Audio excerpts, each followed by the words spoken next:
Briscoe, he's been around Tig, and I'm talking about in leadership manner as well as play. But now he's the oldest guy in the room, and I think he know how I am.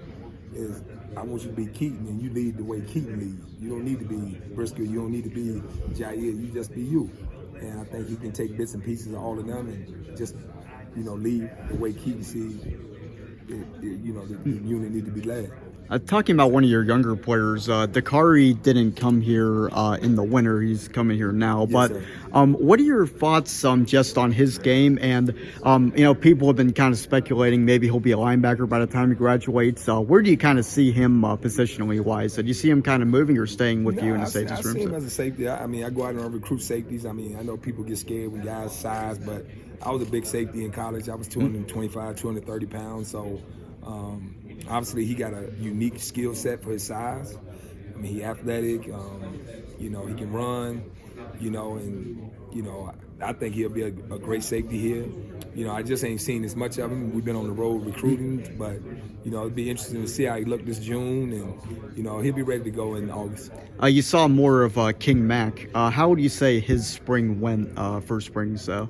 No, King wasn't here for the spring either. King just showed up. Him and both the cars just showed up at the same time. So, same thing. King went to a very elite program down in Florida. He got leadership skills. He got ball skills. He got a lot of unique tools. So I'm interested to see how both of them develop. I think the guys in the room done a good job of getting them, equipped to our culture and how we do things. So I think they'll be just fine. We'll see how it go, through the next couple of months. What would you say about the work that your son has done here in the video department? Because that's a pretty cool thing, obviously. So. Yeah, it's cool for me because I probably spent more time with him, which is sad to say, this past year than I have probably in his 21 years of living. So I appreciate Coach Franklin for giving this opportunity, and I'm just happy to see him doing something that he loved doing, and just so happy I get to be with him every day. So it's awesome. How did that passion kind of start for him? I have no clue. I don't know. He went and bought a camera one day, and all of a sudden it turned into his deal, and he didn't took off with it. But young people, they find something they passionate about. I'm happy he found something that he loved doing, and he all in.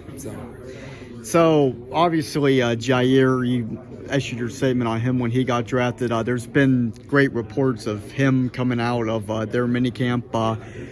Do you think the draft label is going to be something that's applicable to him down the road? I don't know. I don't want to put that kind of pressure on him, but like I told the scouts when they was coming and calling and asking, I said, man, this guy's a unique football player. He's a unique person, but it don't shock me that he turning the ball over there. He turned the ball over here. You go back, you look at his high school tape, you look at his junior college tape.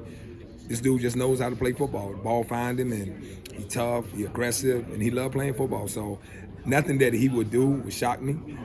I know how good of a football player he is. And how have you seen Zaki progress over this spring? Because obviously he's went from one of your younger players to now being one of the more veteran guys. So yeah, I think him being in the room year 2 and understanding expectations and really understanding safety play is starting to help him.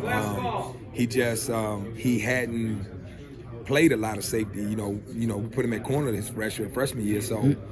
I think as he started to understand formation, started to understand what we asked him for him in our defense, then you just saw his true talent come out. So he's doing a really nice job of just, holding pad and just trying to get better each day. Thanks.